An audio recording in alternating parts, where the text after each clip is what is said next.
All right, so looking at chapter 8, the interpersonal and social influences on behavior change. Behavior change. So we're going to be looking at how we can use social influences in really, sort of positive ways to, have a really good impact on our clients. The type of impact that's, going to help them reach their goals, make them like live a healthier lifestyle, things like that. So social influences by definition, right? I mean, I'm pretty sure everybody in here kind of knows what a social influence is just by, the words, but like, they're elements that have, but we do got to remember that like they're elements that have either positive or sometimes negative effects on our clients' attitudes, their behaviors, how they sort of respond to things, how they live their life, right? Obviously, we all know that like having like friends and family and like a support structure are sort of a good thing. And so when you think of social influences, you're like, yeah, they're great. But sometimes we got to talk about how like, they can also be things that don't have such a good impact on us, so I had to have, I've been excited to kind of share this. This is a weird thing to get excited about, but I was just like, no, this is a very personal thing for me, so I'm going to share it with class. It'll be kind of fun. But I've been seeing this girl lately, and the other day, like, we had to have a conversation where I was like, hey, like, this has been a really good time. Like, I've been really like enjoying our time together, and like we've been going out and doing really cool stuff. And I was sharing with her like what one of my biggest life goals are right now, which is to kind of set myself up financially for my future by getting into the real estate game and this and that. And I was like, I have to have like this certain amount of money put aside. And like, I am over budget this month because, we've been having like a wonderful time together and I've been spending money on that. And it's like, I think what I need to do in order to kind of maintain this kind of pace is do like a little bit of like budget restructuring. So I was like, so I would love to, I obviously want to keep hanging out, but like we should do some things that are, a little bit more like you come over here and like I'll make some dinner and we'll have like a movie night or something, or we can go out to the park and do like a picnic or something a little bit cheaper than, this or that. I don't want you to think that I'm cheap. And I like over explained it. And she was like, what? She's like, what are you and like I totally was like so nervous about the whole thing. And she was just like, she's like, yeah, that's fine. And so it was like a very supportive thing, but it's like, this was like me recognizing that like socially, this is something that like I was doing that was actually pulling me away from these long term, big aspirations in my life. What if I was like, working like on a diet or something. And, I have like a spouse or someone who, loves going out to dinner, loves going out for drinks with friends, or, maybe they're just like their way of showing affection is like making baked goods and this and that, like my mom, there's always like a jar of cookies in the house, 24 hours a day, 365 days a year. Like that woman is the cookie monster. They're always there. My dad, he loves it. It's not good for him, but he loves it, and so like that could be like a social, and that's an example of like a social influence. Like, look, I do love this thing that you do, but it is also like holding me back from doing things that are, better for me overall. Can we find a way to come to a place where you get to still like show this affection in a way that like you feel like validated and stuff, and a way that like I feel like I'm still working towards like grand aspirations that I have, and that's like something that sometimes needs to be communicated. And like, I'm also just kind of excited in life right now, but like I had this like little sharing moment, this whole conversation with this girl, and like, and she was like, she was like totally understanding and reasonable. And I was like, ugh, yes, um, so anyway, I was like, that's a good example of like how social influences can be used. They are sometimes a negative. I'm not saying my time with this person has been negative, but it has been detracting me away from something that I want to accomplish in my life. So I need to find like a healthy middle ground where like, I can have both of those things. Not to use a phrase that, we shouldn't be using in our industry, but I want to have my cake and I want to eat it too, like, and a lot of times that comes through like communication and understanding how social influences work. So that's really kind of what we're looking at today. That's my story. I think I'm sure you guys have tons of times where it's so nice when someone that like does something for you. It's just like, oh, that's incredible. It's kind, but at the same time, it is one of those things where it's like, this could be detracting me from my goal. Um,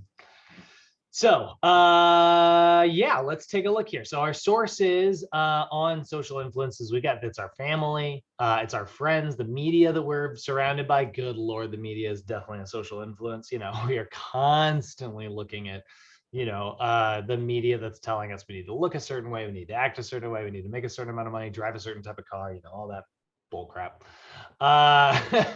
And us wellness professionals, our doctors have an influence on our opinions. Our personal trainers have influence on our opinions, our dietitians, our massage therapists, like all of that, has a positive impact. I was talking about this to this guy who's staying with us right now, one of the roomies. He's having a little bit of like knee problems and stuff, and I was encouraging him. I was like, well, you should exercise. You should do like, and I was like, this, and this would be pretty good for your knee. And he's like, yeah. He's like, I don't want to do any of that until I go see a doctor. I have an appointment set up. I'm gonna get an MRI on my knee. And I was like, all right, great. Well, once you get it, like, come back, and I'd love to, see like how you're moving and stuff. And he was like, yeah, that's really great. He's like, that's so funny. He's like, and I was like, yeah, I'm not going to be disagreeing with your doctor. That would be a ridiculous thing to do. But it is kind of funny. Like, you look at like the professional side of things, and it's like any expert will always sort of guide someone to what you are an expert in. Like me as a personal trainer, I'm not going to tell someone to go get surgery, and a surgeon's not going to go tell someone to take a medication, and a diagnostician's not going to tell someone to go see a physical therapist. Their diagnostician's going to give pills, the surgeon's going to cut somebody, the trainer's going to try to get somebody to fix their posture. Like, we all kind of like are going to do the things that like we are experts on. But that's kind of an example of like how these like sort of social influences do kind of impact the people around us, right? We can be a very positive social influence in people's lives, because like our job is to be like, hey, like, these are the benefits of like what we can do together.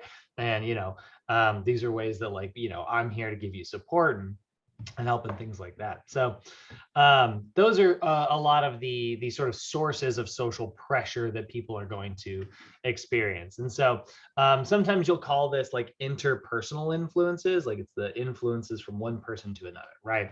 And all of that kind of comes together in this idea of like what a social norm is. Okay, so a social norm is like a culturally accepted behavior. It is stuff that is considered, culturally okay, and here's the thing, like, not all those opinions on things are actually true. Again, if you're seeing like a piece of media that says like, hey, you need to drive this type of car because if you don't, you're not as valuable as someone who does. Totally untrue. But it does still, speak true to some people. And so it'll feel true, and it'll influence them. It'll be like, oh, well, I guess, according to that billboard, I gotta go buy a new car, like, because like, that's a culturally accepted thing. Doesn't mean it's good, doesn't always necessarily mean it's bad either. It just is sort of what it is. And so, if we have goals that are sort of matching up with certain culturally accepted behaviors, then great, let's analyze whether or not that's a healthy goal. But if we have some that are sometimes like not, like, again, like you guys have seen, speaking of like cars and stuff. Actually, Gabriel, I'm not sure you have, now that I think about it, but Bay, you've seen the cow car, right?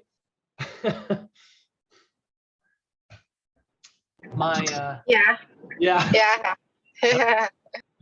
So Gabriel, my car got stolen twice in 1 year back in 2017. What? 2016? Yeah, it was crazy. And the second time, the guy was like trying to make sure that like he didn't get caught. And so there was a police report for a silver RAV4 out there. And he was like, oh yeah. So he goes and spray painted my car. But he didn't finish because he got picked up by the cops because he was spray painting in a parking lot, and people are like, what's he gonna do?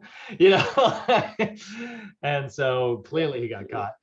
And he didn't just use spray paint. He used the stuff, plastic seal. It's like Flex Seal or whatever, like in a spray can, and it comes out and becomes this like plastic stuff. And I peeled some pieces of it off, but eventually, like, it gets stuck to the car. And there's like parts of it I can't peel off.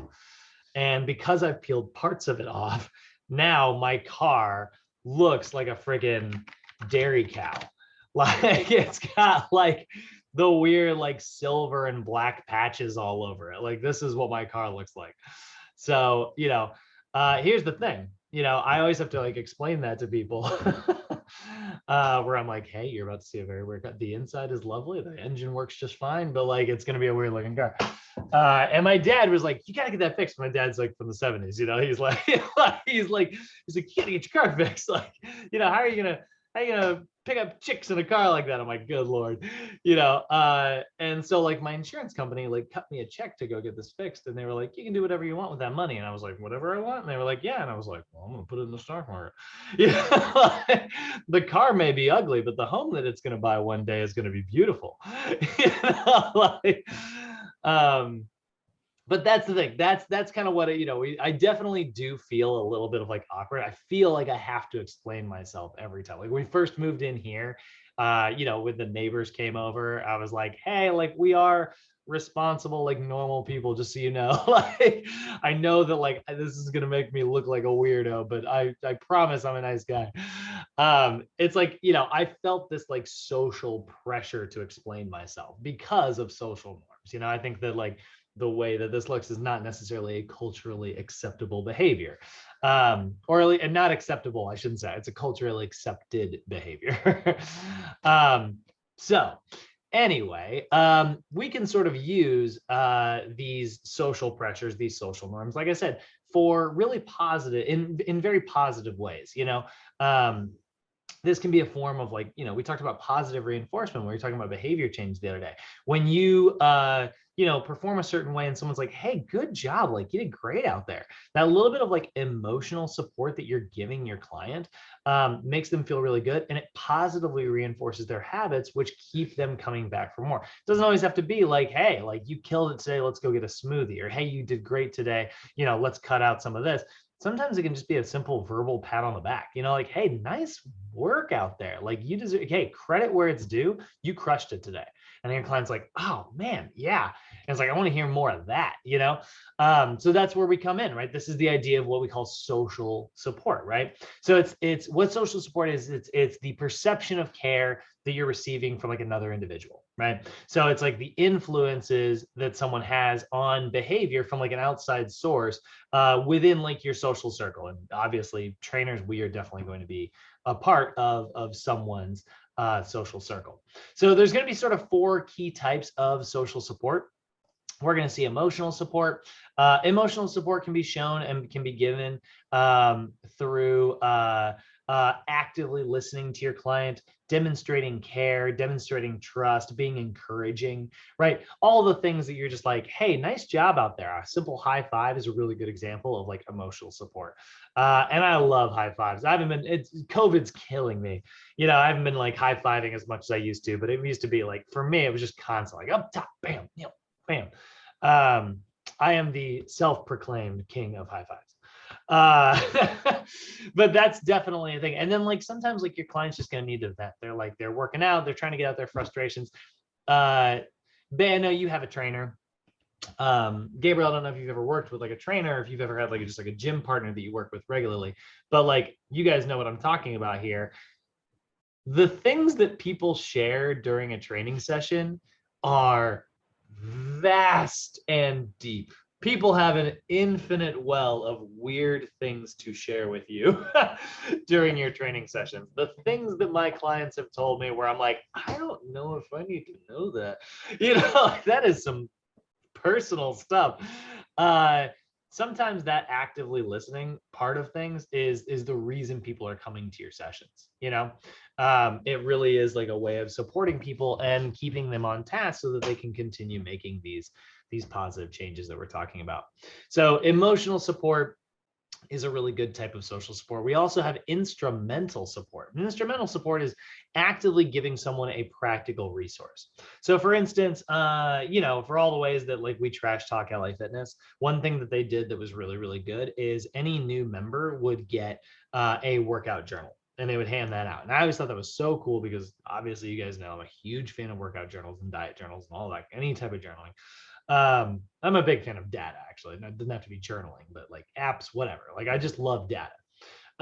And so by giving that out, giving people like this little tool that they can actually like physically use, that's a really good idea of instrumental support. One of the easiest ways you guys can remember instrumental support is you are giving someone the instruments that they need in order to like succeed. So giving someone a workout journal, giving someone a food diary, sending someone a newsletter or an email with information that's going to help them. That's starting to get a little bit into like the informational support side of things, but that's what instrumental support is. It is facilitating and making it easier for your clients to do things. My resistance band set was worn out the other day. But there are a couple that I didn't use. So when I ordered a new set, I had a couple left over. I gave one to my friend so that he can work on his ankle a little bit. That's instrumental support, right? I'm giving him the instruments he needs to succeed. There's also informational support. This is huge for us. This is honestly what I think sets Sochi students apart from like your average personal trainers that are going to go out there in the world. We give you guys so much extra information that kind of goes beyond the sort of classic just whatever's in your regular NASM textbook. But informational support, giving out information, giving out advice, suggestions, like teaching people about like specific physiologic ways that their body is growing or developing or things like that, that information can be very helpful and it can help people make really informed decisions. Like again, I was telling my parents, like they were on the fence about getting the friggin' vaccine. And so like I kept constantly just telling them about the positive like benefits. And I was realistic about it. I was like, look, you're probably gonna feel like crap for 24, 48, 72 hours. But like, it's gonna help. And like if you, and it's like, well, people are still getting it even with the vaccine. It's like, yes, but people who are getting it are way less hospitalized, like 75% less chance of being hospitalized. That's a big improvement. And so like, that information, just that data and stuff can really help people have like a positive impact. If you're educating your clients on, what is healthy and what is not, because so many people have like misconceptions about what is actually healthy. Lord knows there's so much bad information out there. So that's a really big one. And then appraisal. Appraisal can actually be an example of social support as well. So evaluating things and giving feedback like over time, this is always our final step. In all of these like problem solving things that we've been talking about over this whole course, we've talked about behavior therapy, cognitive behavioral therapy. The final step is always evaluation. It's always like doing it and checking to see if it's working. And the more often we can do that, the more easily it's going to be for our clients to kind of hone in and zoom in on like what it is that they, need to do in order to like achieve success, right? The more it's like, hey, we're on task, or hey, like we're a little bit off track this month. What's going on, and then all of a sudden, like that's the kind of thing that kind of helps them like draw this, whatever conclusion they needed to kind of get where they are, right? So that's a big part of like appraisal. It's this sort of verification step in the problem solving methods, or it's the train them step in the sort of 3-step process to like training clients. It's always that like appraising and evaluation. So those are sort of the 4 big things that we are trying to sort of increase in our relationship with our clients, right?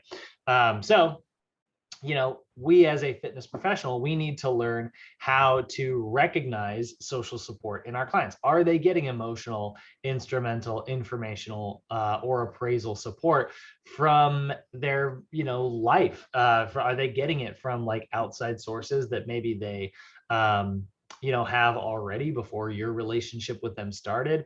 Or do they have a complete lack thereof? If they don't have social support, well, okay, that's fine. We can find ways to increase that social support. So ask your client. It's like, hey, do you have a workout partner? Do you have someone that you can share this experience with? And they're like, no, but I think that it could be very effective because I do struggle sometimes, like being motivated enough to come to the gym myself. And it's like, okay, well, hey, you're coming to meet with me once a week. Maybe you can't afford to come any more often than that. But if you can get like a workout partner and like the two of you, do workouts together consistently throughout the rest of the week, that you guys carpool, that's going to be like a motivation. It's going to 7 a.m. is going to roll around and you're going to get a text from your friend and be like, I'll be there in 5 minutes, and you're like, great, and that's going to keep you on task. That's going to keep you going to the gym. So recognizing that social support or recognizing that lack of social support can sometimes be something that we help our clients with. If we see that they do have a lack of social support, one of the things that we also do is we can help create strategies that will enhance that social support. We can sort of spitball with our client and see like what's realistic for them that would help them out, right? So maybe it's engaging in like a group exercise class rather than going alone, right? It's like, hey, you're going to do your workouts that I make you so that you work on like these specific parts of your posture, Mondays, Wednesdays, and Fridays, but Tuesdays and Thursdays are a great day for you to go to this, yoga class or this cardio class or something like that. It's going to help, keep you like regular in the habit.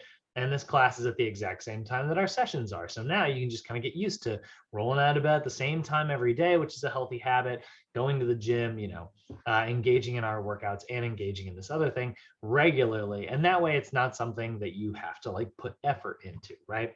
So now we're helping come up with strategies that will help with that. Or, I will always encourage my clients, I talk about this all the time, and you guys have heard me say this, share with your friends and family. Share as much about like what you're going through and what it is that you're trying to achieve in your life. The more you often do that, the more it will sort of reinforce your habits to actually follow through with that. There is a reason I constantly bring up the goals that I have in my life and why I completely overshare all the time about the things that are happening in my life. I do that with you guys because I don't necessarily trust myself to just have the willpower to do them on my own. But if I have like a little bit of pressure where I'm like, I don't want to be a liar, I want to be the person I say that I'm being, which means I have to like sort of adhere to this thing. The more often I can do that, the more likely I am to sort of succeed in these various ways that I want to. So, I use that little bit of social pressure, by oversharing constantly. And it helps keep me on task, So we can also use social influences to help motivate our clients, right? Again, like encouraging your clients to feel a social pressure in a very positive way will enhance their target behaviors. So I'm going to pull up an example of this on my Facebook here. This is actually an ex-student of mine. I shouldn't say ex-student, I should say graduate. This is a graduate of mine who opened a gym that I got to go to the opening for just the other day. He just opened this, but during quarantine, he was able to make enough. And now this is like some of his clients. But this is Shay. Shay is a guy who runs a gym up in Santa Clarita. He opened up his whole gym, but he posted this on social media the other day right here.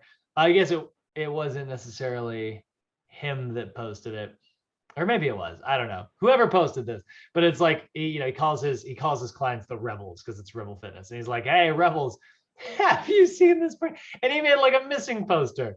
And I I was reading the comments and stuff, and like, he totally called her out. She's like, I deserve that. I was being lazy lately.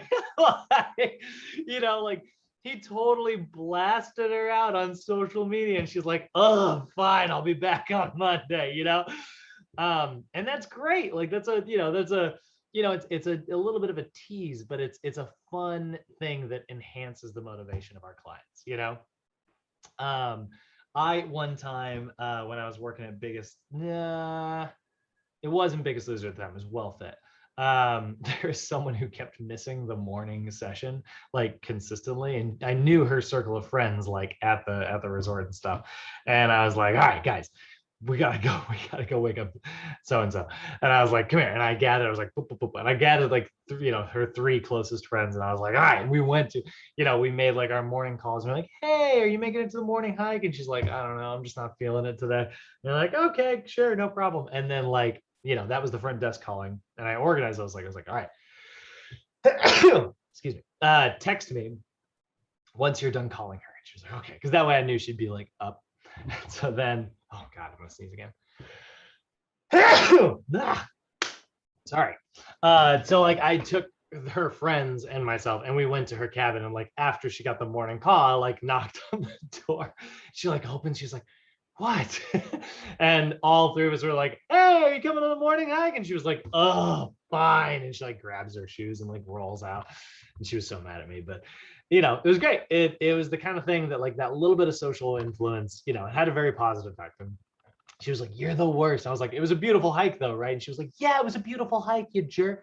Like, I had a wonderful time. You're the worst, like, so there we go. We can sort of use this, encourage our clients to feel this sort of social pressure, but in a positive way that will sort of enhance, target behaviors. Target behaviors are those things that we're trying to achieve, So there's a couple different types of influence out there as well that you're going to see. Sometimes you'll see like informative social influences or normative social influences. Both of these are really great, but informative social influences are basically obtaining information from others to help make you guide decisions. I don't know about you guys, but I will do an ton of research before I buy anything because I'm very cheap. And so I will look around and search around and hunt on the internet and spend days and days and days. I always do, like, flights are a great example. If I always go like incognito so that it doesn't keep cookies on my computer.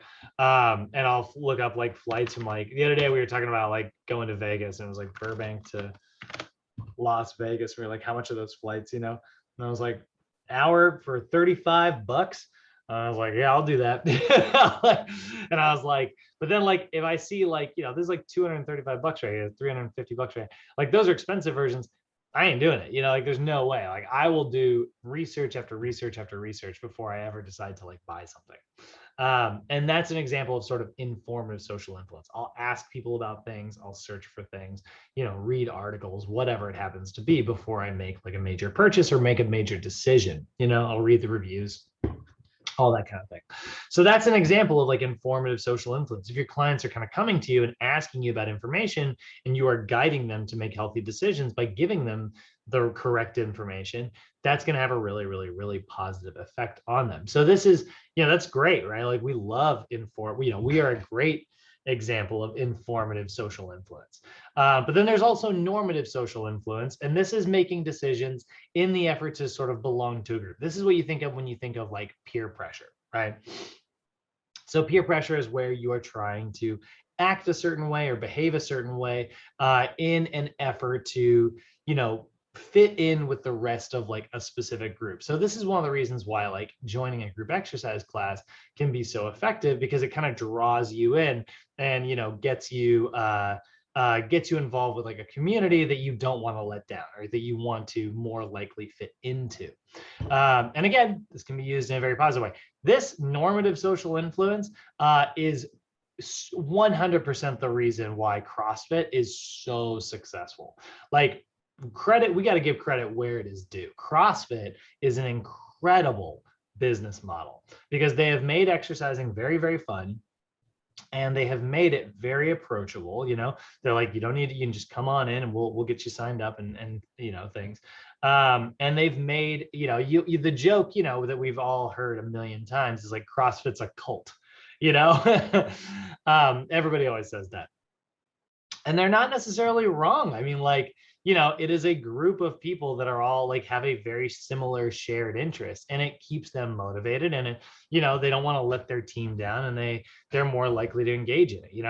I was like really tired yesterday, and there was like a part of me that was almost not going to roll out of bed to go not roll out of bed. It was the middle of the day, but part of me was just gonna like stay home and not go to Ultimate yesterday.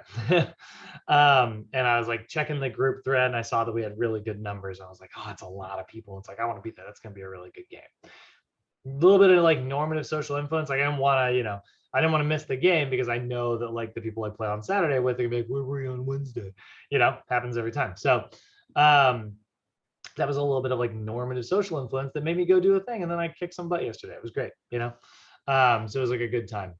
And certain activities can be both, like right now, honestly, guys, you being in class, it's an example of both. You're getting information from me that will hopefully help you make certain decisions, but also like, you're showing up regularly because like that is what needs to happen in order to like succeed, right? So there's a little bit of like normative there. There's a little bit of informative there.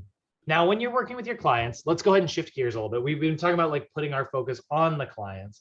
Now let's talk a little bit about like the clients themselves, like who these people are or who they're going to be, right? So the thing you're going to run into a lot is you are going to have some very compliant clients who fall into this very, very easily. They have no problem adhering to the exercise program. They show up regularly. They are engaged. They work hard during their sessions. They're a great, awesome client. You guys are both good examples of, awesome students who show up very regularly. I don't have to like worry about tracking Bay and Gabriel down. It's not an issue that comes up in my brain. So again, credit where it's due. You guys consistently put in the effort. Gabriel, like you were sick the other day, and like you reached out to me and you're like, hey, like I'm not feeling well. And then the next day I was like, hey man, like you got an out if you're still feeling bad. And you're like, nope, I'm good enough. Let's do this. And I was like, that is awesome. Yeah, absolutely. I really appreciated that. Bay, like you're always very consistent, and on times where like you're not, you always text me, that great communication. You guys are great examples of compliant clients. Okay. Now, there are going to be non-compliant clients. You are definitely going to have those people where it is like pulling teeth to get them to show up for their sessions on time, right? Non-compliant clients are clients that are showing resistance to change. And a lot of times, guys, it's very involuntary. It would be insane if someone hired you and paid you to not show up to the gym, and yet it happens regularly. People will pay money and be like, I'm tired of staying up too late. And to me, someone who is so cheap and frugal, I'm like, that is insanity. That is an insane thing to do. But sometimes, you just have these people who, maybe sometimes it's involuntary. They've structured other parts of their life in such a way that it sort of pulls them away from these things that they're trying to achieve. Or, maybe they have like certain aspects of their life that they really can't change. This is a really, kind of like, this is something that was really rough for me. But one of the first clients that I ever fired, where I was like, look, I got to put you with a different trainer. This relationship is just not working. Was a good person, like a wonderful human being, and really did have like, want to achieve success. But she was a social worker and I was a morning trainer. And the only, she would constantly ask me, she's like, do you have a later slot? I was like, I don't, like my schedule is full. I don't, if I could move you, I absolutely would, but I literally can't. Like, I can't just, I've asked other sessions, can they come earlier? Like everybody's stuck in their time slots. I need you to be here by 7, and she just kept missing her 7 a.m. appointment. I mean, and when I say kept, I mean, consistently, she missed her sessions more than she showed up for them. And it was like one of those things where it was costing me, money because like I didn't want to charge her. And I'll be the first to admit I'm pretty lenient on that. More than I should be. I'm way more lenient about not charging my clients. You guys, honestly, 24-hour policy. If they don't give you 24 hours, just charge them. That was my advice to you. Do as I say, not as I do. But I struggled with it. I was like, she was a social worker. And she was like, I was up till 3 a.m. with some kid. I had to go get it. And I was like, look, I get it. Like, that's an incredible cause. That's a very important thing that we need in this world. Like, but I am out of tools to help you. You need a trainer who has slots available at a later time. And she was like, no, I really like training with you. And I was like, I know that that is the case, but it seems like this is something that you're not doing on purpose, but it is something that's going to prevent you from working with me. We just don't match. We're just not at the same time slots, and so I put her with another trainer, and she ended up being really happy in the end. I put her with one of my coworkers that he was great, treated her really well, and like I saw her in the gym consistently. I'd be with my other appointments. I'd see like she showed up all the time after that. And so like I had to fire her, and it was hard for me. It sucked. I felt really terrible about it because like it was almost not her fault. Well, it was kind of not her fault. I mean, like, what's she gonna do? Change her entire career? Go do something not as meaningful, so sometimes it's involuntary, guys, but no matter what, sometimes you have a client sometimes you're gonna have clients who are lazy measurably, and sometimes you'll have people where it's out of their control. It's very difficult for them to adhere to. So this is where we have to sort of measure our clients' adherence levels. Okay. Adherence is, how well is your client sticking to the program? How well are they adopting these healthy behaviors, right?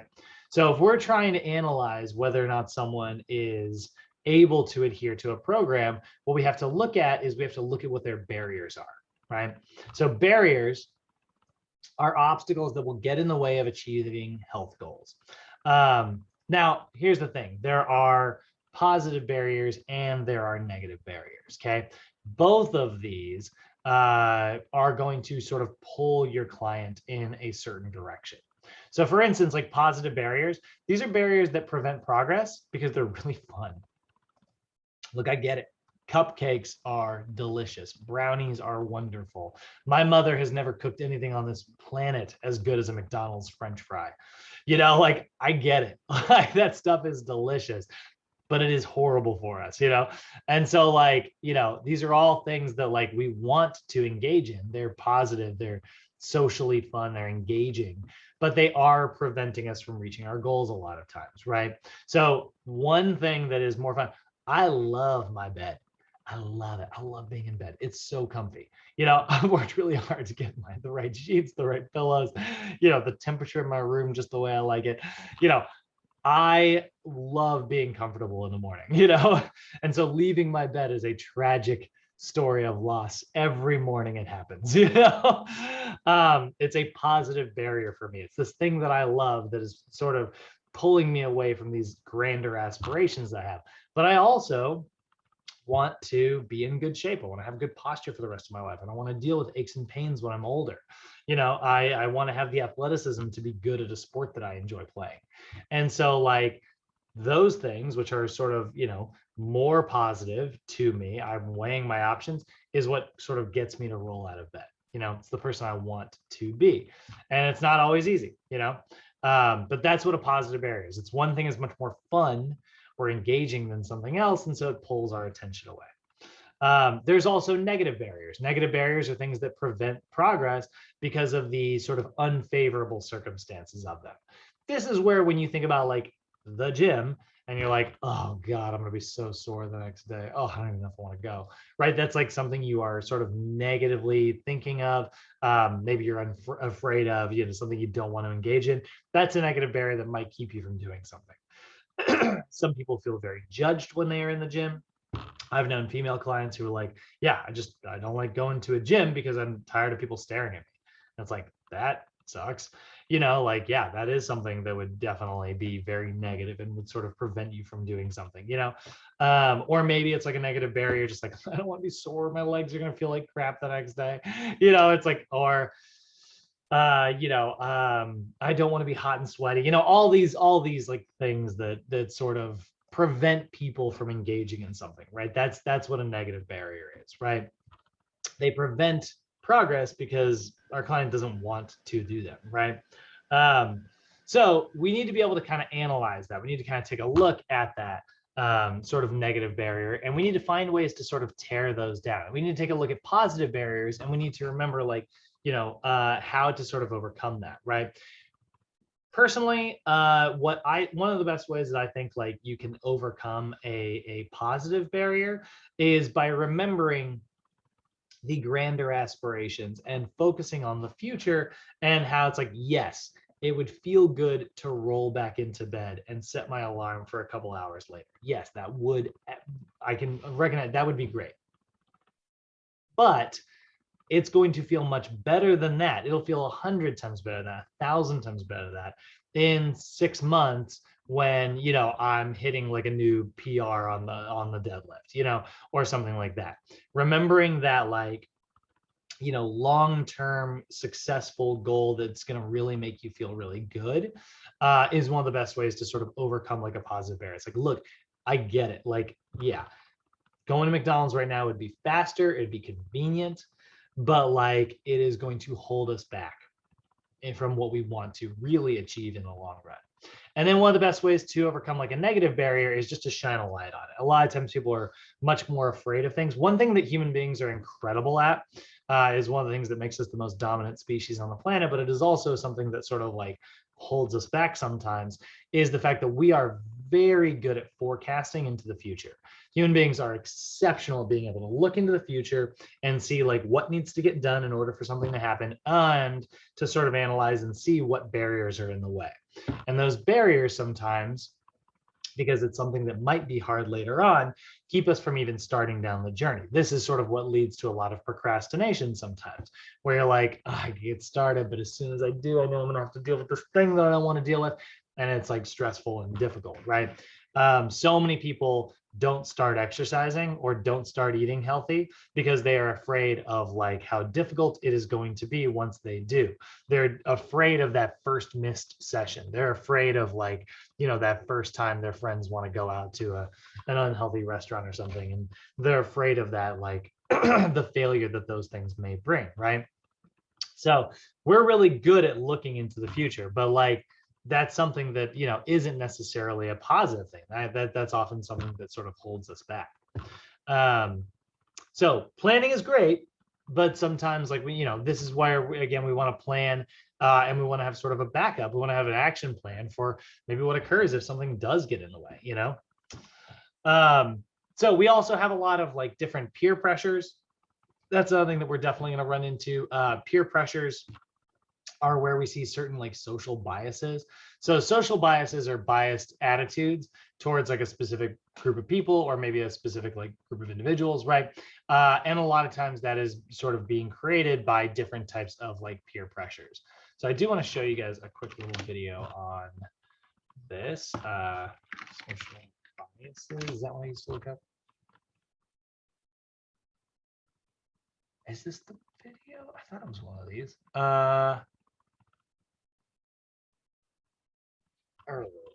Confirmation bias. There it is. There it is.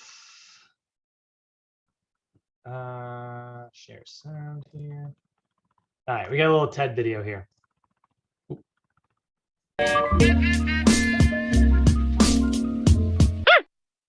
Our minds are divided between an elephant and a rider. And while we often think of the rider as the one in control of the elephant, we often forget that the rider is only the guide. We usually call our rider consciousness and our elephant unconsciousness, and it's the divide between them that makes us think we are right when we are actually wrong. And guess what? It doesn't matter how smart you are or if you're liberal or conservative. You are first and foremost human.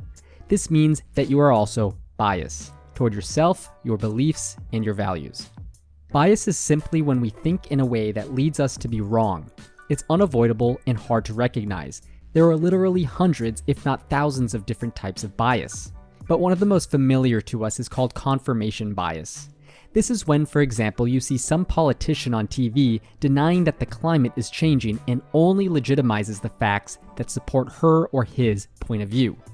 But why does this happen, and why is it in our nature to see the evidence on only our side of the table?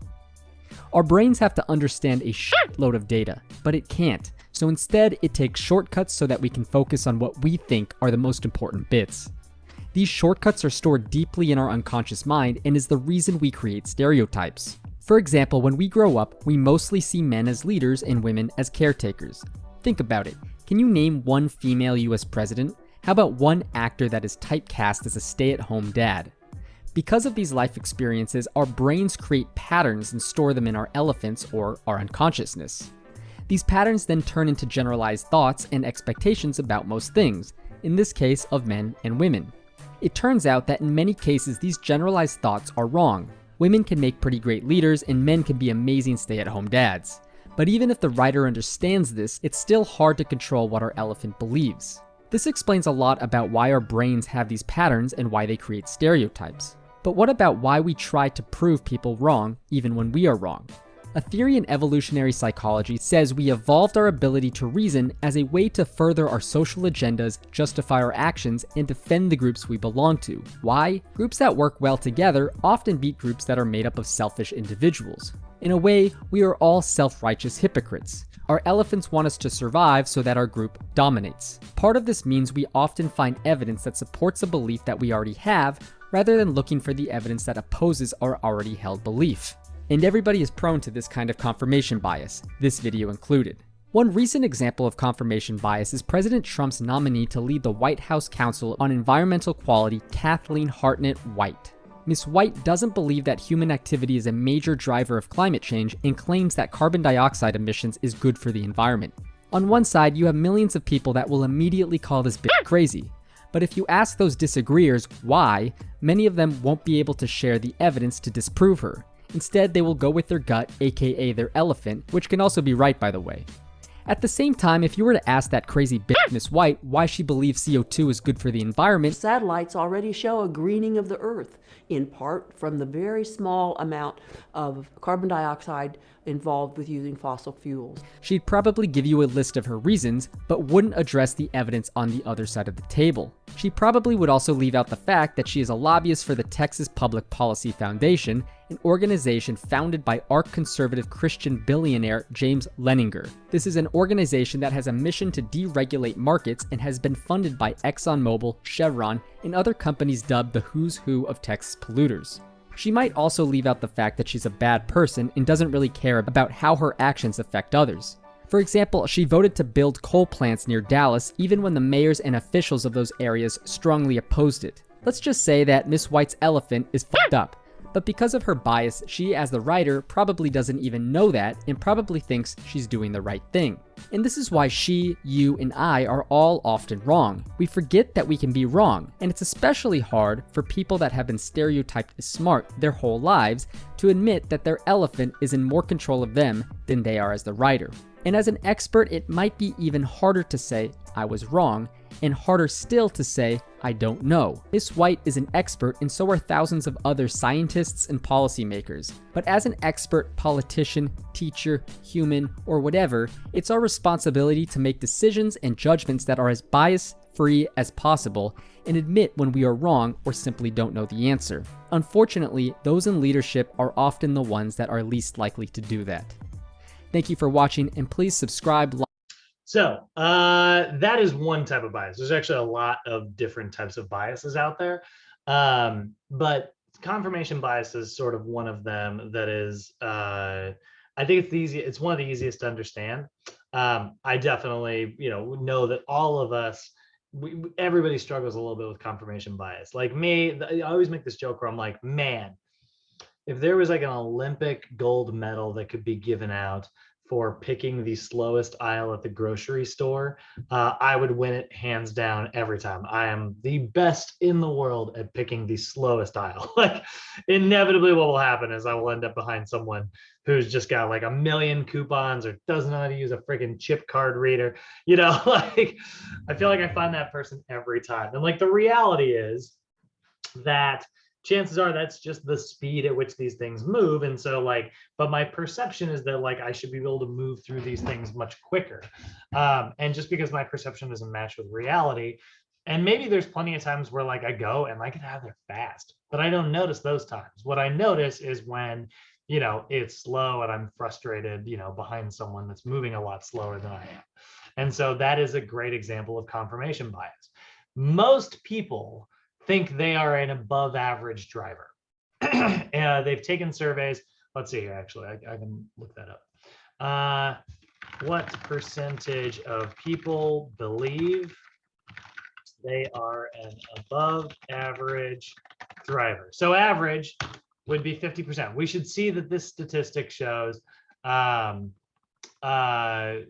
should see that this statistic shows that people are, 50% of people, right? It should be 50% should be feel they are above average, right? And so what we actually see, 90% of errors are caused by human driving. Huh.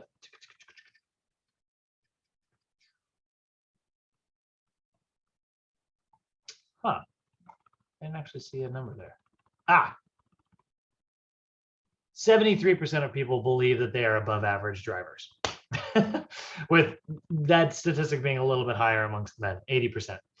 I feel that way. I definitely think that I'm a really good driver. I think about it all the time. And so like when I make a mistake, I probably just go, you're human. But when I see someone else make a mistake, I'm like, that person's not as good at driving as I am. It's confirmation bias, right? I am biased towards things that I am, that is sort of feeding back into my own biases. So there are a lot of different biases out there. Social bias is an attitude towards like a specific group or a specific individuals. If you believe that the gym is full of people who are going to like judge you, you are probably much less likely to go to the gym because you are nervous about like people. But the reality is like when you go to the gym, most of the time people are just focused on themselves. They're not looking at others. A lot of people, especially in LA, they spend a lot of time looking in mirrors, or taking their own Instagram videos or photos or whatever. People are focused on themselves way more. So part of like observing this is what we see in different types of like peer pressures as well, right? Peer pressure is where like a group of people, it's an individual's influence to adopt a specific behavior because they are trying to like fit into a specific group, right? So like somebody trying to go to the gym regularly, that's actually an example of a good peer pressure. If someone's showing up because they want to fit in with all the other people in their group exercise class, that's a positive example of social peer pressure. But a lot of times it's like, hey, let's go out to the bar, let's go out to eat, like we're gonna get some onion rings, like your friends want to do this thing that's fun, and like that could be fine for the way that they live their lives. Like if your friend wants to go out and get like a bunch of greasy fried food that is like packed full of calories, and they work in construction all day, and they're like, no, it's not that bad for you. Like I never gained any weight. And it's like, yeah, that makes sense for you. I work a desk job 8 hours a day. Like those are two very, very different things. And so like, this is fine for you. It's not fine for me. And so like, but you feel that pressure from this other person, like their lifestyle could be different than yours, and so that's one of the things that we help our clients sort of recognize. It's like where peer pressures are positive and where they are negative. So there are some sort of social influences out there that will often impede exercise and nutritional progress, right? We see inactive lifestyles, like, no, stay on the couch, don't leave, like, let's just sit down and like, chill and relax and not do any, physical activity. Or maybe it's financial distress, a lot of people feel that eating healthy is expensive.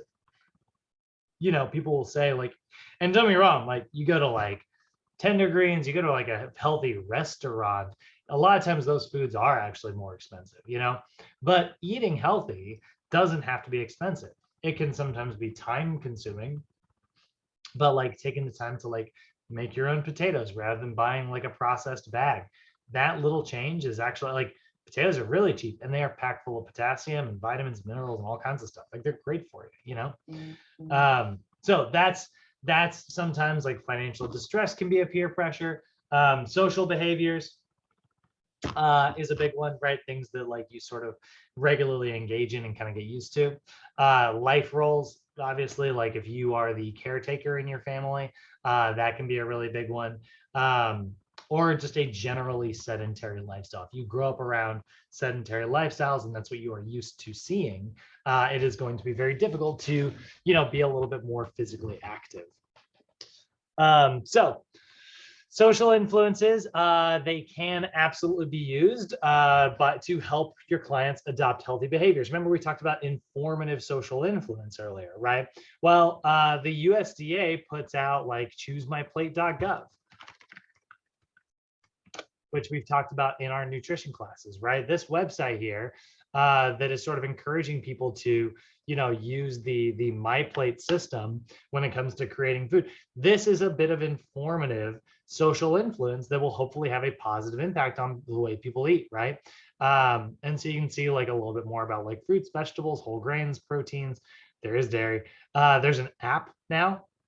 You go to this resources page, it's got some really fun printable materials, right? Be salt smart. I don't know what this is, but it's,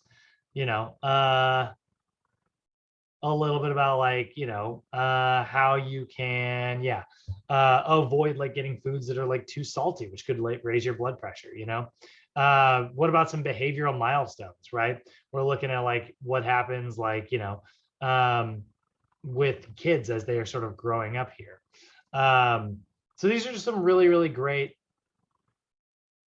that was kind of fun ways to make sure you're eating healthy when you're having like a dinner party or whatever. So these are really fun ways to like, influence our clients in really positive ways. And there's a lot of really great materials here, ways that are going to sort of help, what about like the fruits? Focus on whole fruits, vary up your vegetables, make half your plate whole grains. Vary the proteins that are in your food. And then, when it comes to dairy, try to get like low fat, those are all positive things, right? Other really good examples are just like you as the trainer actually helping your client engage in sort of like these healthy behaviors and like informing them on like what is considered healthy and how they can increase like their fruit and vegetable intake, how they can increase their activity, doing things that are going to enhance that social support.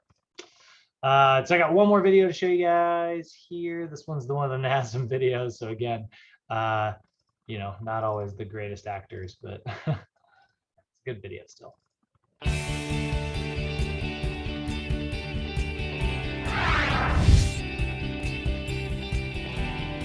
It's important for a fitness or wellness professional to understand why they need to maintain professional codes of practice. A professional practice includes maintaining high ethical standards. Wrong video. Whoops.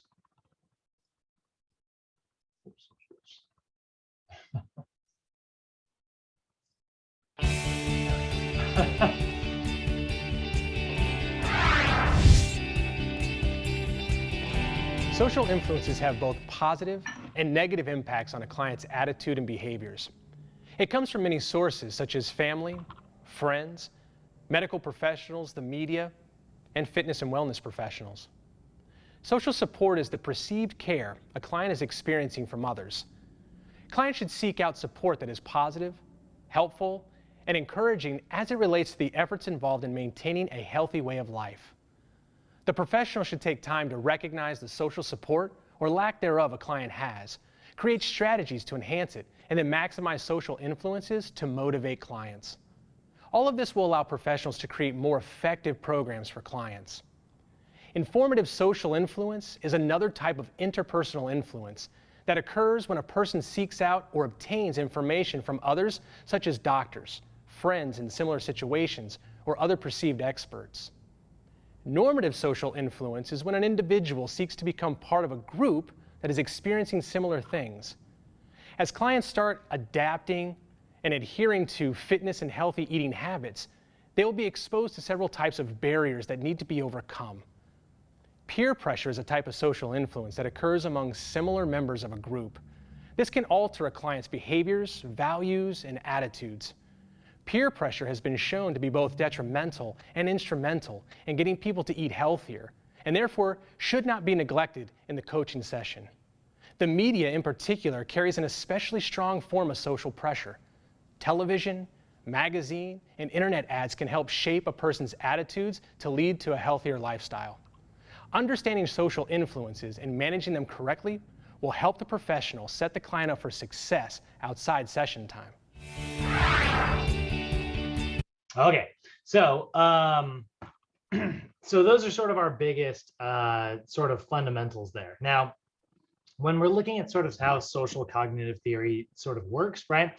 The big things that we're sort of focusing on are our clients, like personal factors we need to know about our client, which is, again, where like a screening process or an assessment process is going to come in, evaluating their behaviors and evaluating their environment. So asking a little bit about, like, what do they have access to? If they work in a place where everyone goes out to lunch at the same time every day, it could be very difficult for you to have to say no consistently when you were trying to maintain like workplace relationships, right? Or, I had a client who was pretty interesting. She worked in like an office with like a bunch of cubicles, and it was like a thing that everyone did at their cubicle was that they had like a candy jar, like every single person. And that was like a real struggle for her. And so we needed to sort of like work. It's like, she can't change her work environment. She's not going to ask everybody in the office to stop doing this thing that they enjoy. But we did look at sort of what her behaviors were. It was like whenever she went over to someone's desk and she saw something, like she would want to have it, right? And so like, and her personal factors were that she struggled with sugar, her sugar intake in particular. And so, when we looked at this, it was like, all right, well, what can we do to have like a positive change? And she came up with this actually in the end. Like all I did was ask questions, but she ended up coming up with is like, well, if I were to tell everyone in the office that I am on this sort of weight loss, journey, and that there are times where like it did give her anxiety when someone would be very judgmental about like sticking to her diet. Like if someone's like, are you sure you want the Tootsie Roll? Like something like that. It made her feel really bad. And then that would like send her into like a little bit of a spiral. So instead, what we kind of came up with was like, she came up with a system where she was like, if, somebody sees me about to like eat something, if I, just ask me, it's like, hey, are you consciously adopting that, like, candy? Are you purposefully eating that, or is this unconscious? And that was like a question that people would ask her. It's like, do you really want that, or is it, is this just sort of an impulse? And she was like, that was something that she could be okay with emotionally, that wasn't going to feel like she was being judged or attacked or anything. But it was also something that like kind of gave her a second to like think about it. And every now and then she was like, yeah. But a lot of times, more often than not, she would go, you know what, you're right. No, I don't need this. And that was like a really helpful thing. We, by looking at her environment and her behaviors and like, things like that, if she was able to make really positive changes, right? So interventions that we are always going to focus on. You guys have seen these terms before, but these are always really helpful tools at our disposal. One of the biggest things that we are trying to help our clients enhance is their self-efficacy. So self-efficacy is the belief in your ability to perform a specific task. So exercise efficacy, for instance, is the belief that like, yeah, you can perform like a specific exercise, like you are good at squats, right? And then there's collective efficacy, which is like groups of people that, you believe that like your group is going to be there to like sort of support you in something, right? So self-efficacy is the belief that you're going to achieve your goals, right? Hopefully everybody in this call right now, you guys, I know that like, it probably feels a little bit more nerve-wracking than maybe I sometimes give credit for, but like I am super confident that you guys are going to pass your NASM tests. I'm not worried about that at all, because I have like a strong belief, especially in you two, right? But I get it. Like I get that place of like nervousness sometimes. You're like, I don't know, like it feels like a lot of information sometimes, or like there's the thing that I kind of continually struggle with. That is a little bit of, that shows a little bit of like low self-efficacy. So it's like, what we want to do is we want to enhance that efficacy. We want to like, give you evidence. Like, how often do you guys score high on your homeworks? Hey, Gabriel, I know it's often, like, because I look at those numbers all the time. How much do you feel like you are, consistently practicing? The more you do that, the more it's going to enhance your confidence, so that is, the self-efficacy side of things. Now, one thing that you can do that will enhance self-efficacy is the process of modeling. We talked about modeling when we were talking about imagery, but pushing healthy behaviors, pursuing. That's so weird.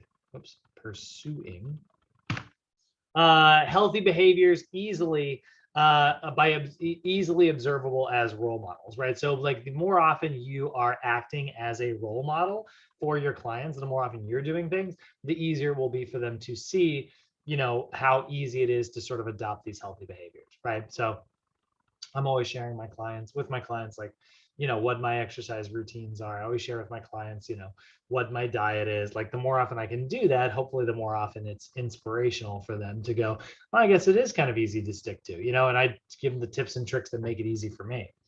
I'm really big on meal prep. That's one of the ways that like it makes it easy for me to stick to like a healthy diet, But one other thing that's also going to massively help with the self-efficacy, I really should have put these on this line here. One thing that's really massively going to help with self-efficacy is what we call self-regulation. So journaling, again, it gives you hard data. You are literally seeing your own progress, right? Setting goals, journaling regularly, and then developing like a system of like feedback. Those are going to be the three big things that are really going to help with self-regulation. So for me, I always set myself like my monthly goals, I have my yearly goals, and I have my weekly goals, and I check in on them regularly. And one of the things that I do to sort of reward myself, and this is not necessarily like a big thing, but it is something that I do consistently. Whenever I, cross out like a goal, I really do. I don't just like erase it off my little whiteboard. I literally like cross the whole thing out. And there's just something about that that's like kind of nice. And I always give myself a little like mental pat on the back. I'm like, nice work, me. Thanks, me. Like that little bit of like feedback, that little bit of a reward makes me feel really good. And it keeps me sort of motivated to do it more often. Or one of the big things I struggle with is cleaning. I sometimes like will put off my chores, especially like laundry and things like that. And so what I'll do is I'll have these like on Sundays, I get out my journal, I tear a page out, and I do like a little like cleaning list, and it's got like little boxes, and I work my way through that whole list. So that's a really, really helpful way as well. Now, we've been talking about this the whole time. We are absolutely an example of like social influences on our clients. So there are some techniques that are going to kind of help with this. These are also sometimes, if you think of like what a sales technique is, these are very, very similar to sales techniques, because sales have used the ideas behind social, cognitive theory to, positively impact their numbers. We're a little bit different than that, but like these are kind of good examples of that. So one of the things you can do is what's called the foot in the door method. Foot in the door method is where you actually ask a series of small requests with very minimal demands that your client will actually comply to. Sometimes you'll hear this referred to as the Ben Franklin method. Ben Franklin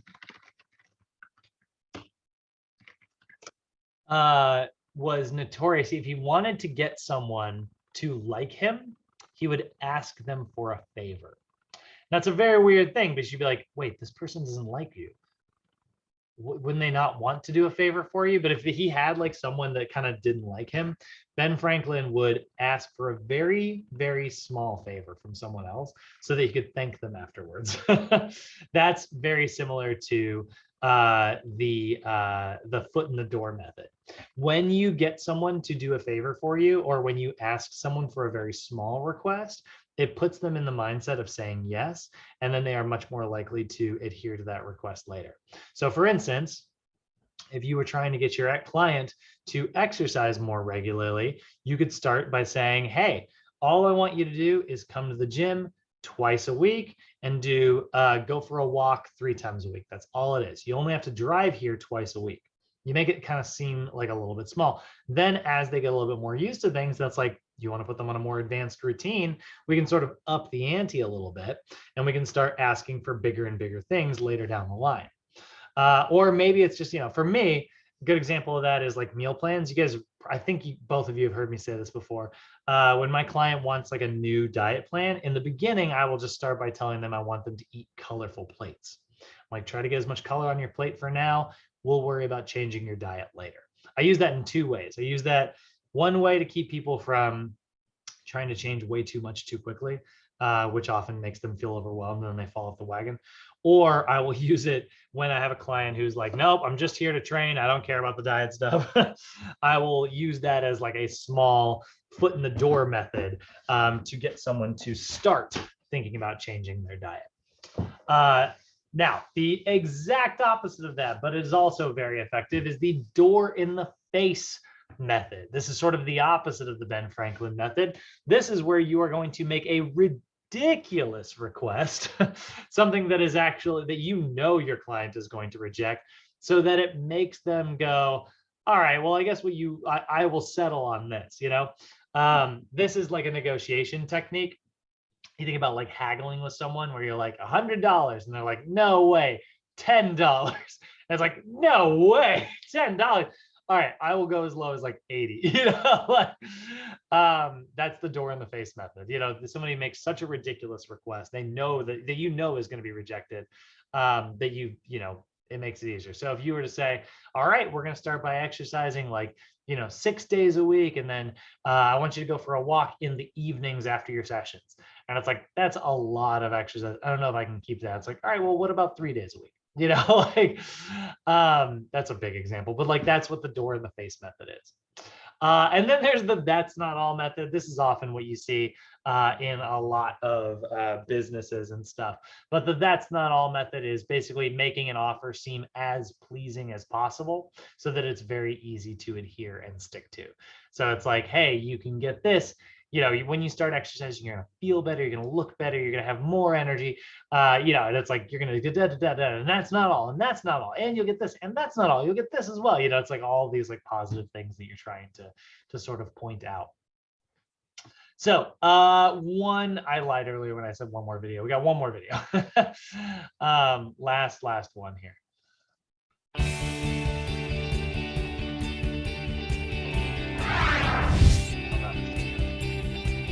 Fitness and wellness professionals can use a variety of influence techniques with clients to improve adherence to their fitness and healthy eating plans. The foot in the door technique is a small request with minimal demands that continues to grow and lead to larger requests. For example, requesting that a client who doesn't eat breakfast just start drinking half a glass of orange juice in the morning can lead to a request of a meal replacement shake and an eventual meal in the morning. The door in the face technique involves a seemingly ridiculous request that will be expected to be turned down. Once it is turned down, a more reasonable request will be made that will be expected to be granted. For example, the professional could ask the client to start training for the Boston Marathon, and then after the initial rejection, just ask that the client gets 10,000 steps in per day. The that's not all technique is when there is an offer that is pleasing and promising with the hope that it will be quickly and easily accepted. For example, the professional could say, get up to walk around the block 3 times a day while not only help you burn more calories throughout the day, but it will also get you away from the snacks in the office while helping you to manage your stress. There are other less established techniques, such as the defined support system technique, where the professional identify. The fact is, this phone is like other 4 to 3 years old, and it has like so much information. Gabriel, on it. you've come unmuted. Hang on. What about Gabriel? There we go. Thanks, Blake. To gain support in their effort to success. This helps the client establish a sense of belonging while also coming up with their own solutions. The Make Health a Priority technique determines whether a person views health as a personal value. This aims to help link life goals and other values to healthy behaviors and make health a priority for the client. One technique is not necessarily better than the other. In fact, there may be a need for the fitness and wellness professional to combine several different techniques to get the best results possible. The client, their goals, and specific situation will ultimately guide the fitness or wellness professional in the determination of the appropriate technique to utilize. Okay. So, how are we going to apply all these things, right? By the way, you've probably experienced this in sales situations, especially the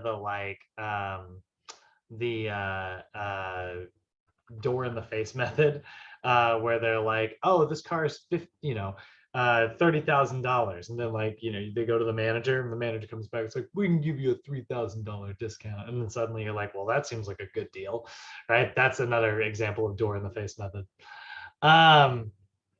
So things that we can always do. Number one of the things that we want to help our clients sort of focus on is making their health a priority. This is something that a lot of people do not do. A lot of people, health is sort of something that sort of gets pushed to the way, to the sideline while they focus on like maybe other things in their life. So making health a priority is a good way for us to sort of, identify what our client feels are the most important side of things. And then we can sort of draw a connection between those two. Like maybe you don't care about the way you look, but you do want to have enough energy to play with your kids. Or maybe you don't necessarily really care about like what your cholesterol levels are, but that has like a really positive impact on like your hormones and muscle building, and like that can be a big part of looking the way that you want to sometimes. So that's a big part of like helping your clients get to the heart of like what they actually care about, and then highlight how what we are working on is related to that.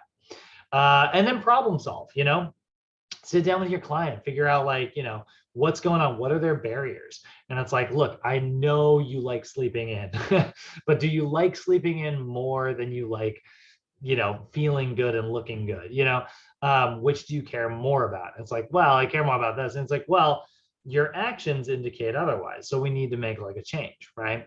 And then help define your support systems. That is something that is really big for us as the trainer, right? Actually determining like who in your client's life is going to help support them, or, creating a system that will help increase that support. Super, super, super, super, super helpful.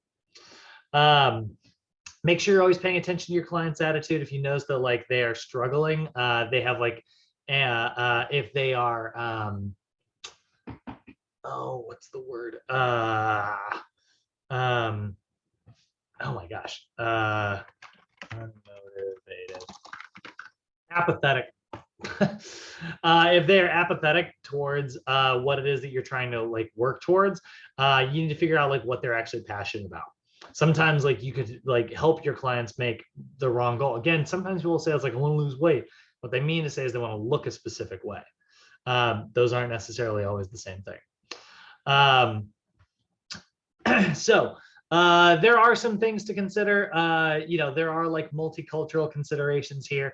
Sometimes that there are like some certain biases that are associated with like race, ethnicity, and culture and things like that. There are certain things that like, are going to be different for certain people. If you come from like a background culturally where, people show affection through food, and like, that is why you maybe struggle with your weight and stuff, that could be something that's sort of conflicting with you and like holding you back.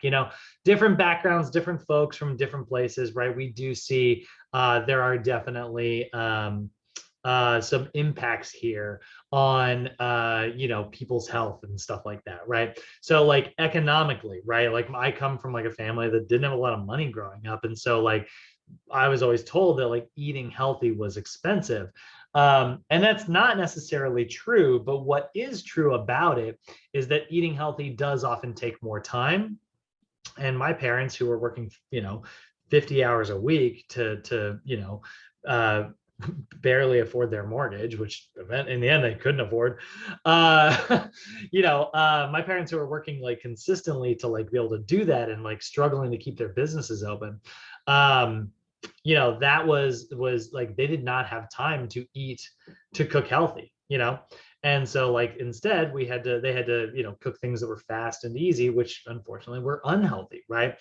So it's like they had this perception that eating healthy was expensive. It's not actually accurate, but it is related to what they're talking about. So there's going to be different cultural, there's going to be different like multiracial, there's going to be different ethnic sides of things that are going to impact like your background, where you come from. Again, like I grew up hearing that milk was healthy. Most of this world cannot drink milk. It is not a very natural thing for humans to actually do, but where I come from, that is a very normal part of like what is considered a healthy diet. So everybody's going to be a little bit different. You need to be, make yourself aware of those things, ask your client and sort of learn about them. There's also the aging population side of things. Older clients are going to have different beliefs, different values, and like their idea of like what is considered healthy is going to be a little bit different.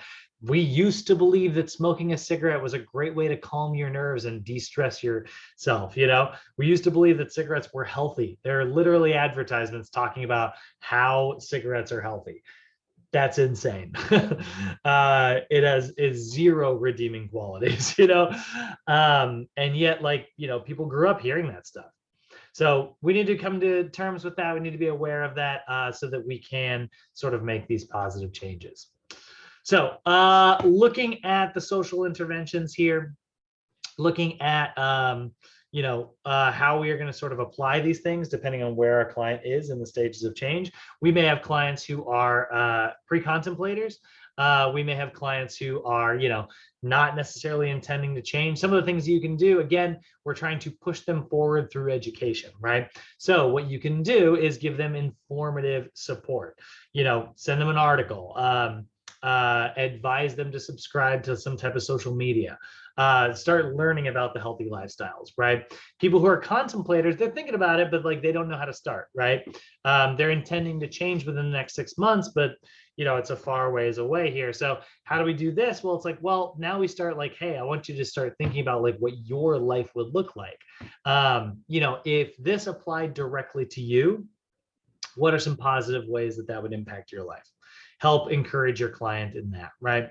Help maybe build a support system. Have them discuss with a friend or a family member ways that like they might both be able to enjoy physical activity or healthy diets together, one of my clients started doing a food prep service, and she does it with her neighbor, and they both get it delivered on the same day so that they can like come together and like talk about their stuff. That's one of my clients like currently is doing that. And I was like, that's a great way to like keep yourself on a healthy diet, clients who are preppers, clients who are preparers, right? They're intending to change sometime within the next 6 or within the next like 30 days. So this is where like, yeah, get their friends, get their family involved, right? Plan to schedule an appointment with a workout partner. By the way, great business opportunity for you guys. Like, be like, hey, we're going to start working out soon. Why don't you bring a friend in? And we'll do like a free session. They're gonna have to sign like a waiver and stuff, but like they'll be here to see your first day and support you. Then suddenly you're it's a little bit of advertising. Your client's gonna have somebody to help you. If your client's in the action stage, they're making changes, but they haven't necessarily maintained it for a full 6 months. Really, here you're just going to get this client to continually check in with their social support. Maybe it begins doing a step challenge with their friends, right? I used to do this with my clients all the time. I had clients who had never met each other, who were competitive with one another, and I would sign. When this was back when Fitbit was really getting popular with its app and stuff. It still is. Fitbit's still like a big deal, but like this is like when it was like kind of new and they started doing like those challenges and stuff. And I would get all my clients signed up in one big group and see who could get the most steps every week. And it was kind of a fun thing, and it was always like, there was always a couple clients who were just dominating the whole thing. But that could be a step challenge, right? If you give a client in the action stage, that's a really good one. I had 2 clients who would do the step thing. They were a married couple, Vic and Claire, and Claire would go for a walk every day. So like she just every time dominated Vic. And these people were in their 80s, when I was training them. And like it was like a gift from their daughter. Their daughter had gotten them both Fitbits, and they were constantly checking their steps every single day. And they were so competitive in so many different ways. It was so cute. And it was like, just like, I was like, oh man, you guys are totally like relationship goals, they'd been married for years and years and years. But it was so funny. I go show up at their house one day, and I talked to Claire, and she's like, you guys go ahead and train. And what would happen is like whoever would train first, because we would just swap it whenever, the other one would go make like lunch. So like Claire's like, you guys get started, I'll be over here in the kitchen making lunch. And then like, Vic comes out of the back, and he's like got this huge grin on his face. and she's there, and he's like, did she tell you what happened? And she's like, oh my God. And she like storms off. And he was like, I killed her. I crushed her on the steps yesterday. I was like, oh, really? He was like, oh man, she didn't stand a chance. I was like, what'd you do? Like, how'd you do it? And then like he pulls me aside and he goes, I clipped my thing around the dog's collar. So his dog was like running around, like giving all these steps for him. And I was like, that's incredible. So anyway, they were really fun, like kind of competitive couple, but that's a good way, bring your social influences in. And that can also be helpful with like the maintenance side of things. Maintenance, this is one where like, honestly, the best thing you can do is try to inspire somebody else. With your clients, like tell your clients, it's like, hey, like, would you do a testimonial? Would you maybe write an article for me? I used to do that at a physical therapy clinic that I worked at for a very brief period. They did a thing where they would ask different members each month to write like a really brief article about what their fitness journey was. And that would go out to all the other members. It's a great way to keep somebody on maintenance, because then they're focused on helping others and they have to maintain themselves in order to be able to do that. All right. Any questions? Gabriel, Bay, how you guys feeling? I'm feeling good. Yeah, I'm feeling good. Solid. All right. All right. Well, I want to knock out one more little PowerPoint here. This is going to move really quick. We're going to knock it out in about 15 minutes. But this is just sort of a summary of everything we've talked about over the last week, sort of the most important parts. It's not going to be in your notes or anything like that. I just kind of want to go through some of this really quick. But this is the not social influences. This is the behavior change aspects of chapter 19. If you were to go take your test today, this is the chapter 19 question. This is the chapter 19 content that you would possibly get asked a question on here and there. Okay. So, first what we're going to see is lifestyle modification and behavioral coaching, right? So purposes of this lesson, I want to have a pretty good understanding of how we can use psychological principles to enhance our clients' motivation and performance, and how they can use that to sort of facilitate really effective change. So we want to talk about like the whole client experience, how to look at the stages of change model. What are some of the most important tools in your tool belt when it comes to communication, and how to implement SMART goals to help clients sort of become high achievers.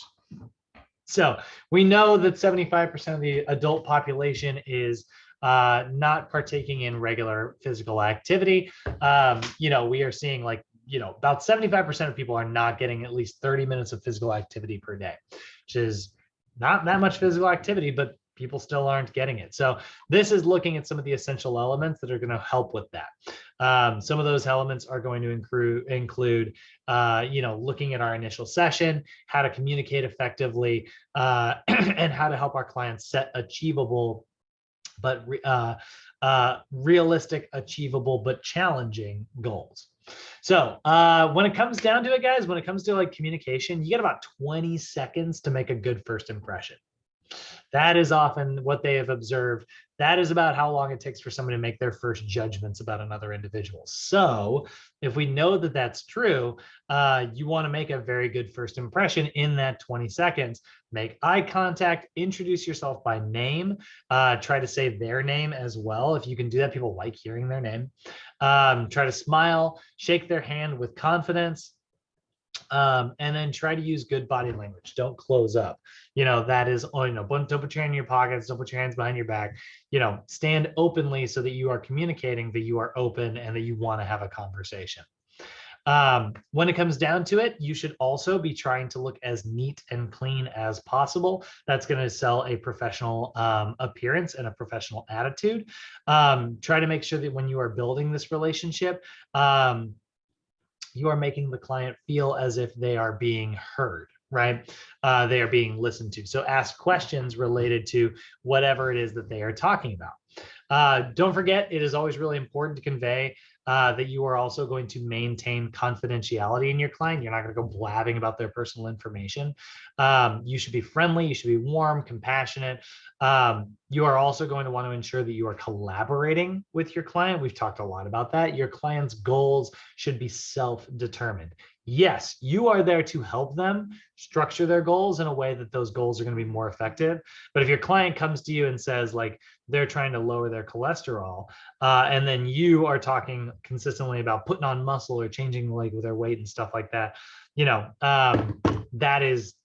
that's not related to what it is that they want to work on. It's less important to them, right? You should consistently be modeling exercises in correct form. Obviously, you guys know that. And it's always really important to ask lots of questions, even outside of your fitness assessment, because that is going to get the client talking, which is going to make them feel much more comfortable. So when it comes down to it, your environment that you're creating also needs to be a warm and inviting one. A lot of people are usually very nervous about like exercising. So if you can find a way to be like more convenient, this is why, like, honestly, guys, I mean, especially in this version of the world, like gyms are almost going the way of the dodo. Nowadays, we're seeing like, there's so many home gym options, and it's so convenient to have like a trainer come into your home and like be able to train. That's actually a way that, like, it's enhancing like people's ability to work out in some ways. A lot of people working from home nowadays. The world has definitely significantly changed. Zoom training, virtual training and stuff has become more popular. We are trying to like make this as approachable and achievable for our clients as possible. Now, not everybody is ready for change. So if we know that that is true, talking about these stages of change, like we did on the second day of class, we've got to be able to kind of analyze and understand, what techniques are going to be most effective for which client, right? So if you got a client who's a pre-contemplator, which, like I've said before, you're probably not going to run into too many of these. These are people who are not intending to change within the next 6 months. The best strategy to get them to move out of that is education. So if you can just give them little pieces of information, that informative social support, for instance, great way to move somebody from point A to point B. Because like a lot of times the reason they're not considering changing is because they don't understand how bad it is for them or the benefits or how easy it could be to adhere to a program.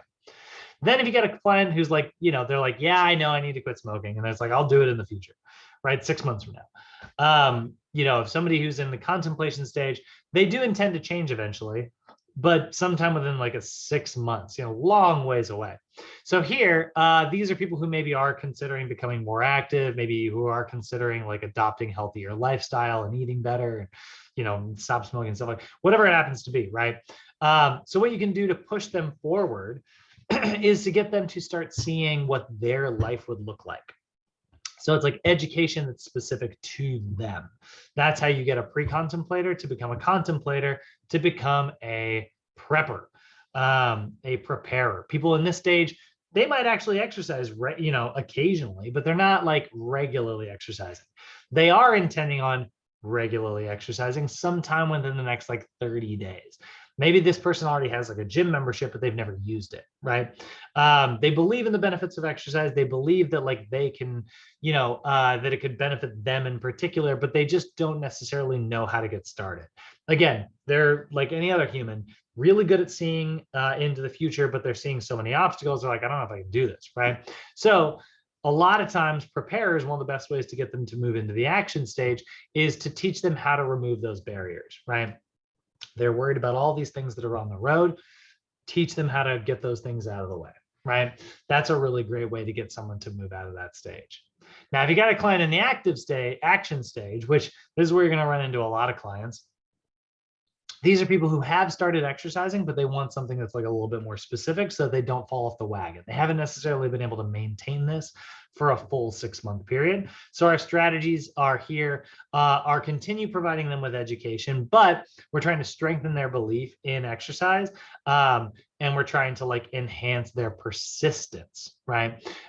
So that's clients in the action stage. We're trying to do anything we can to keep them exercising regularly, whether that's giving them new goals to achieve or like patting them on the back for their successes. Either way, that's going to keep them engaged. Clients who are in the maintenance side of things, they've actually made a change significantly. So how the heck do we make sure that they never risk falling back? I mean, they're already not really at a big risk of falling back into old habits, but how do we really ensure that there's no chance of them falling backwards? Well, this is where we give them, honestly, focus on new goals. Give them something like harder to achieve, or maybe make them an inspiration for others. I had a client who, she lost over 100 pounds, got super physically active, got really into exercise, fixed her posture, fixed her aches, fixed her pains. It was incredible, the journey that this girl was on. I was actually just looking at her on Facebook the other night. And she eventually like ended up I left that gym, moved back down here to California, but she eventually became a Pilates instructor, and she teaches at that gym now. And I was like, that's a great way to make sure that you never fall back into old habits. She still works in her regular job, by the way. She didn't like abandon her career or anything like that. She's like she's like an administrative nurse, but now like she does that, and that's like a really cool thing. So we want to analyze those stages of change. We want to make sure that we are, sort of looking at where our clients are in those stages so that we can help them work forward, right? So there are some really good questions that you can ask your client to help you identify these things. What experience with physical activity have you had in the past? It's a great question, because if they're like, well, I've never exercised in the past. All right, that's showing signs of somebody who, they're here, but they're really like, it doesn't sound like they really believe in that much about exercise, or at least they're very, ignorant on the benefits of it. So how do we, make them like get stoked? What about like during the last 6 months, what kept you from exercising? If they say like, oh, well, I've just been very nervous about it, right? It's like, well, clearly they see like a lot of those barriers, right? So it's like, they got the gym membership, but then they never sort of pulled the trigger there. So there's a lot of questions you can kind of ask yourself, right? And this is where, again, asking questions is huge, because it's a part of like healthy, effective communication, right? When you're communicating with your clients, you want to be sensitive to their feelings and try to express as much empathy as possible. Sympathy is great and all. That's feeling bad for someone, but empathizing with them is always going to be much stronger. Empathy is where you are actually putting yourself in their shoes. It's like, I've been through what you've been through.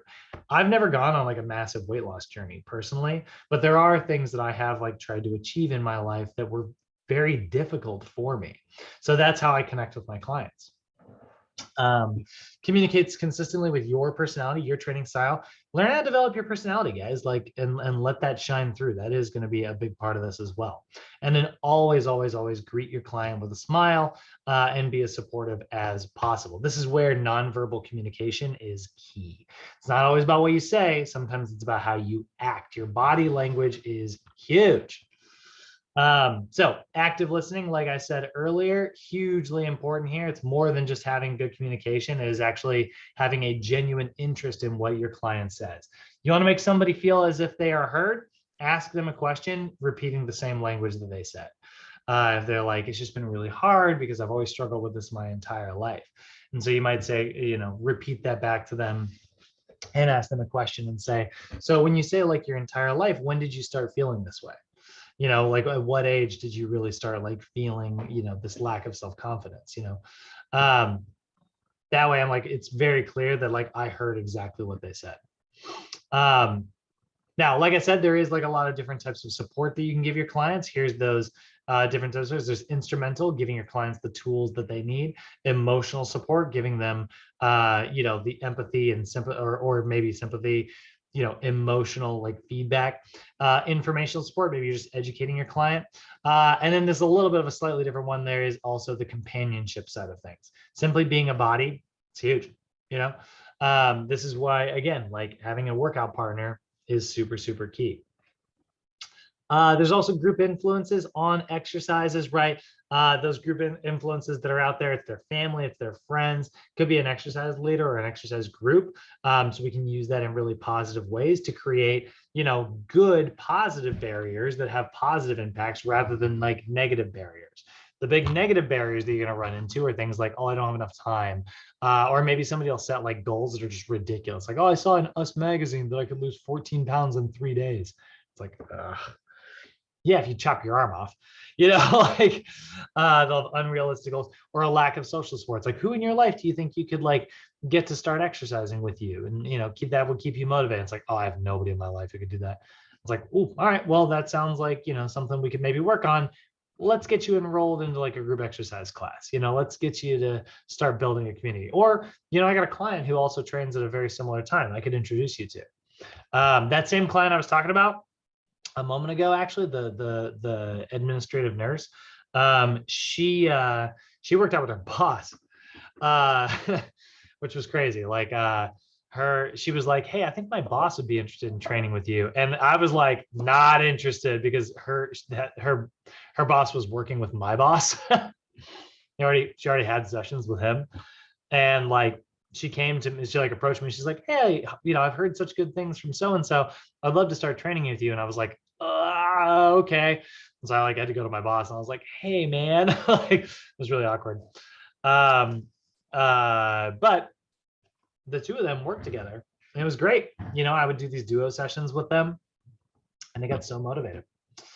It can also help you overcome like any anxieties that you have, or recognize any anxieties that your clients has, or recognize that like maybe it's just not convenient for them to exercise.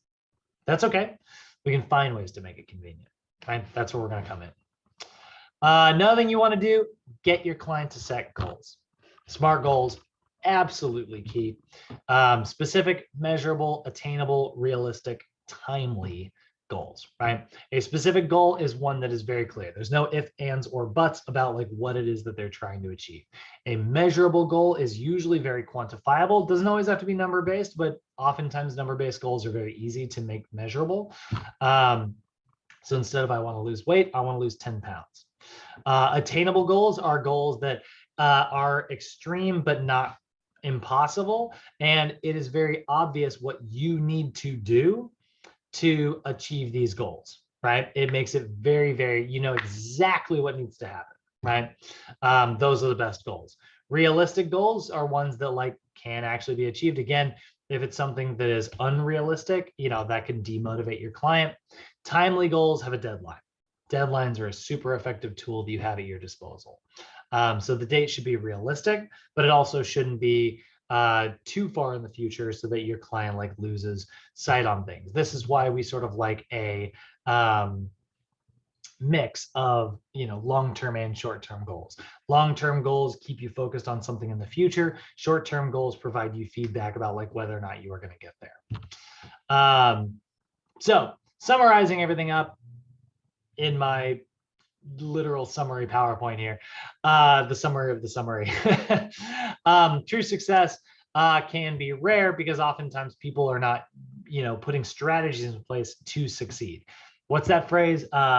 Failure to plan is planning to fail, right? That is one of the biggest things that we see here. And so we are trying to help our clients achieve more by setting up systems and processes that will help them. So identifying techniques that make it easier for them to actually change and move at the specific pace they should. Setting up SMART goals and communicating effectively are all going to be big parts of, implementing behavior change in your clients. So that is the lowdown on behavior change and coaching. We are on day 7, so that is our final sort of lesson on all this stuff. Hopefully you guys feel a little bit more confident about the coaching process. We are going to dive in on Tuesday to our new class. That is going to be PFT 109. We're going to get into the actual program design side of things. So we are going to get into the how to start training people. Let's talk about, Gabriel, we're finally going to get to talk about sets and reps and, which exercises you should pick, the actual trainer stuff. How you guys feeling? I'm feeling good. I'm feeling real good about everything. Love it. All right, well, let me kill the recording here.